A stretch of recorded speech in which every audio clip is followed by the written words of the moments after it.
मैं जानता हूँ मेरे सारे दोस्त बहुत इंटेलिजेंट हैं और उन्हें पता है कि इंग्लिश लैंग्वेज में 26 अल्फाबेट्स होते हैं जिसमें 5 वोवेल्स हैं और 21 कॉन्सोनेंट्स हैं। अभी आपके सामने कुछ वर्ड्स लिखे हुए हैं और हमें करना क्या है, हमें सिर्फ इतना सा करना है कि जैसा कि आपको अब तक कॉन्सेप्ट पता है ए और एन लगाने का, उसी के बेस पे हम यहाँ पे क्या करने वाले हैं, ए और एन लगाने वाले हैं।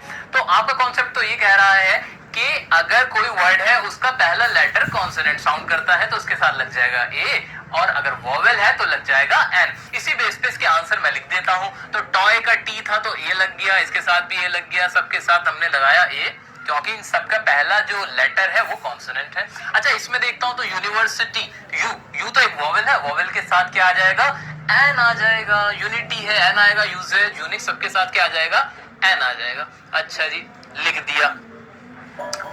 लेकिन अगर आपको लग रहा है यहां इन सबके साथ एन आएगा तो ये आंसर बिल्कुल गलत है।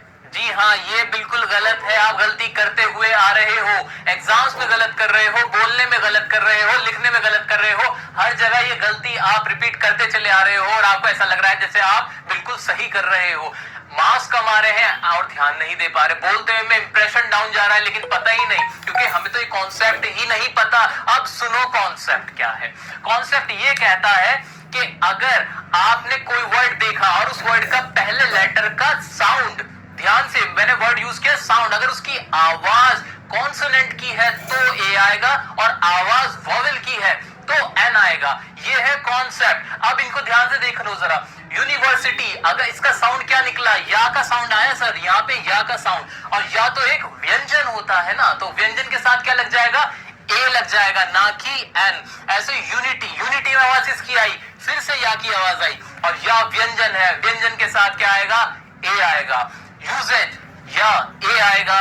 यूनिक, यूनिक के साथ क्या आएगा, ए आएगा। अच्छा, एक और वर्ड लिखता हूं, अब आप बताओ मुझे कि इसके साथ क्या आएगा। मैंने लिखा अम्ब्रेला, अम्ब्रेला में भी यू ही है लेकिन आवाज क्या निकली इसकी, साउंड क्या आया, और अ क्या होता है, एक स्वर होता है, इसके साथ आएगा एन। क्या आएगा, इसके साथ एन आएगा। ऐसे यहां पर भी आप देखोगे इन सबके साथ ए आया है, जो कि लॉजिकल है क्योंकि सबके साउंड कॉन्सोनेंट है। साउंड किसके हैं, व्यंजन के हैं। तो ये था कॉन्सेप्ट जो आपको अब तक नहीं मालूम था, और अब मैं उम्मीद करता हूं आप कभी नहीं भूलोगे और कभी ये गलतियां तो रिपीट नहीं करोगे। अब कुछ एग्जांपल्स के जरिए अपना ये कॉन्सेप्ट और भी पक्का कर लेते हैं। आइए देखते हैं। पहला एग्जांपल है, ही इज डैश अननोन गाय। अब अननोन, अननोन में ये साउंड किस चीज का आया, अ का साउंड आया। किसका आया, अ का साउंड आया, और इसके साथ मैं क्या लगा दूंगा, एन लगा दूंगा। ठीक है। नेक्स्ट एग्जांपल है, शी इज एजुकेटेड पर्सन। अब देखना कुछ नहीं है, सिर्फ आवाज को सुनना है। ए में किसकी आवाज आई, ए की आई, और ये भी क्या आ जाएगा, एन हो जाएगा। अगला एग्जांपल है हमारा, this is dash uniform rule. अब इसमें आवाज किसकी आई, या की आई। सावधान, सावधान, यहाँ पे आवाज आई या की, और या तो एक व्यंजन है, कॉन्सोनेंट है, कॉन्सोनेंट के साथ क्या आ जाएगा, ए आएगा। अगला है हमारा, माय फादर इज। अब यहाँ क्या करें, MBBS। कहीं नहीं भटकना, माइंड में बहुत क्लियर रख लो कि आपको याद रखना है साउंड। अब एम का साउंड क्या हुआ, एम के साउंड में भी तो ए की आवाज आई, एम, तो इसके साथ भी क्या लग जाएगा, एन लग जाएगा। जी हाँ, अगर कोई एब्रिविएशन होती है तो उसको भी हमें साउंड में देखना है। अगर यहाँ एस होता तब भी एन आ जाता, लेकिन अगर यहाँ पर होता पी तो पी कुछ नहीं हो सकता था। मान लीजिए PIC, कुछ इस एप्लीकेशन करने में हमें हेल्प कर रहे हैं। अच्छा, तो आपको याद है ना ये पेन, तो ये वाला पेन है। ओके, तो अगर मुझे इसकी इंग्लिश बनानी हो तो मैं क्या इंग्लिश लिखूंगा, मैं इंग्लिश लिखता हूं, मान लीजिए इसकी इंग्लिश बनी, this is the pen. Okay, मैंने इसके लिए यूज किया दिस इज द पेन। अच्छा, एक और सेंटेंस लिख देता हूं मैं, दिस इज अ पेन। मेरे पास इसके अलावा भी एक और पेन है, और ये इसके लिए लिखा मैंने दिस इज अ पेन, और ऊपर वाले पेन के लिए लिखा मैंने दिस इज द पेन। अच्छा, दोनों में डिफरेंस क्या है, डिफरेंस ये था कि यहाँ मैंने लगाया द और यहाँ लगाया ए। अच्छा, मैंने द क्यों लगाया, द इसलिए लगाया क्योंकि ये खास पेन है, ये आम पेन नहीं है, क्योंकि ये मेरे को गिफ्ट किया था मेरे फादर ने। और ये ए क्यों लगाया, क्योंकि जो दूसरा पेन है मेरे पास वो कोई भी आम पेन है, यानी बहुत सारे पेनों में से कोई सा भी एक पेन, या ए को मैं बोल सकता कोई भी, एनी, कोई भी पेन। तो यही आज का कॉन्सेप्ट था, जो एक फैक्ट है, बहुत ही इंपॉर्टेंट है।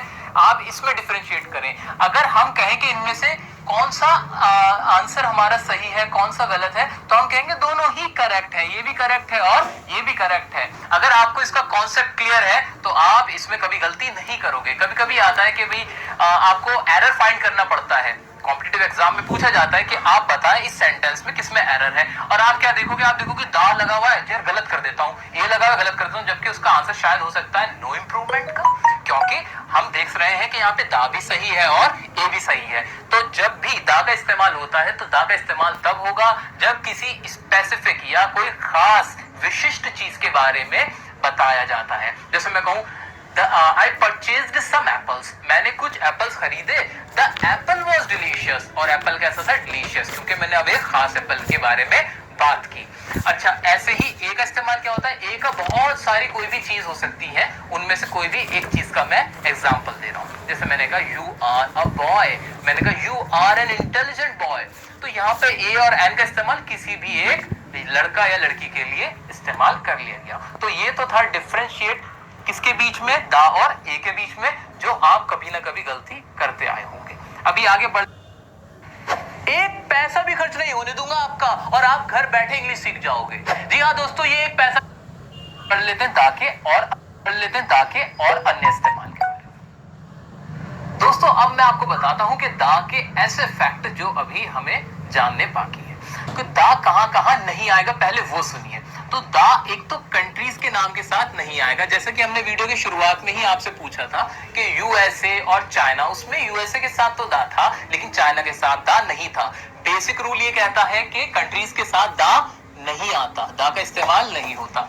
अच्छा, यूएसए एक कंट्री नहीं है, उसमें क्या है, कंट्री का एक ग्रुप है, तो जब भी कंट्री का ग्रुप होगा, जैसे यूएई हुआ, यूएसए हुआ, उनके साथ दा आएगा। अच्छा आगे बढ़ जाते हैं, क्या वैसे इंडिया के साथ एग्जांपल भी देख लो, अगर इंडिया के साथ दा आएगा कभी भी नहीं आएगा, या कोई भी कंट्री है उसके साथ दा नहीं आएगा। आगे बढ़ते हैं, लैंग्वेजेस देख लेते हैं, क्या जबान जो हमारी भाषाएं होती हैं उनके साथ दा का इस्तेमाल होगा, बिल्कुल नहीं होगा। दा हिंदी नहीं होगा, दा इंग्लिश नहीं होगा। आप ऐसे नहीं कह सकते कि I speak the English, it is incorrect, ये इनकरेक्ट है, ठीक नहीं है। ये बोला जाएगा आई स्पीक इंग्लिश, मैं इंग्लिश बोलता हूं। अच्छा आगे बढ़ते हैं, स्ट्रीट्स किसी गली के नाम के साथ आ जाएगा क्या, कि जिस गली में आप रहते हैं और उसका आप बताओ, उसके साथ दा लगा दोगे क्या, नहीं लगाओगे। गली के नाम के साथ, रोड्स के साथ कभी भी दा नहीं आता है।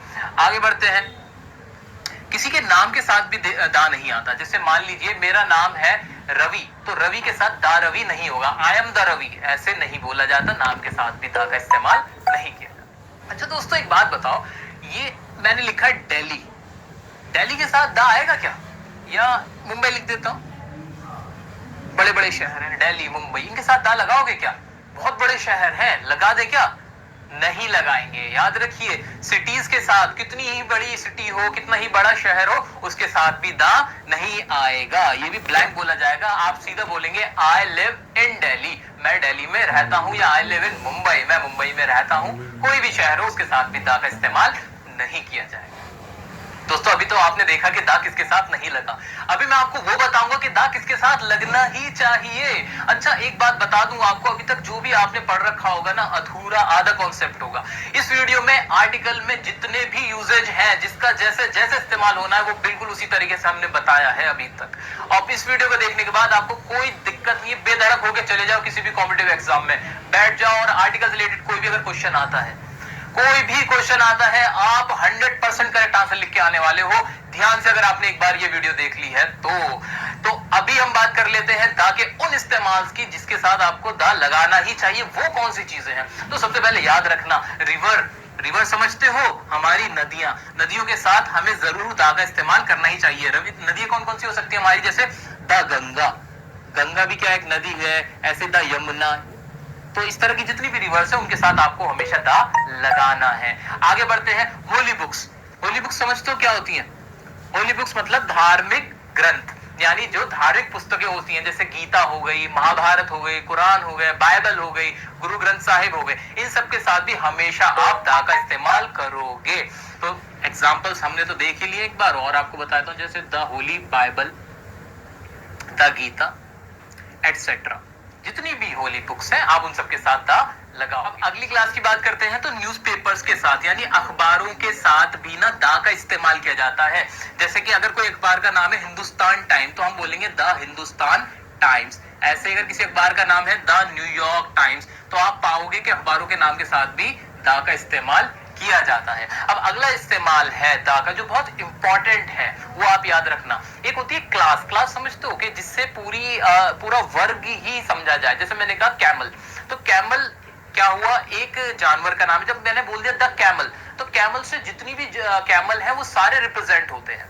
तो जहां पर पूरे किसी एक क्लास को रिप्रेजेंट किया जाता है, क्लास को दिखाया जाता है, उसके साथ भी दा का इस्तेमाल किया जाता है।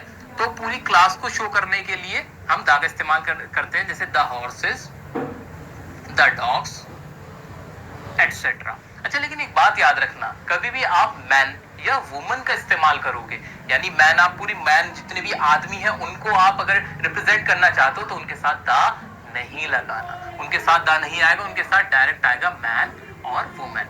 ना दा आएगा ना ए आएगा, कुछ नहीं। आप अपना मैन बोलो और अपनी बात शुरू कर दो। तो अभी हमने सारे इस्तेमाल देखे थे, हमने अपने आर्टिकल्स के वो फैक्ट्स देखे थे जो आपको अभी तक नहीं मालूम थे। उम्मीद करता हूं आपको सारे डाउट क्लियर हुए होंगे। आपका जो भी मिसकंसेप्शन आपके दिमाग में भरा हुआ था सब क्लियर हो गया होगा। तो आपको ये वीडियो कैसी लगी कमेंट करके जरूर बताएं, और हाँ, आपके अगर जो जो डाउट्स हैं वो भी जरूर बताना। वीडियो को शेयर करना बिल्कुल ना भूलें, क्योंकि जितनी आपकी शेयरिंग होगी उतना ही कंटेंट लोगों तक पहुंचेगा और ज्यादा से ज्यादा लोगों को फायदा होगा। Thank you.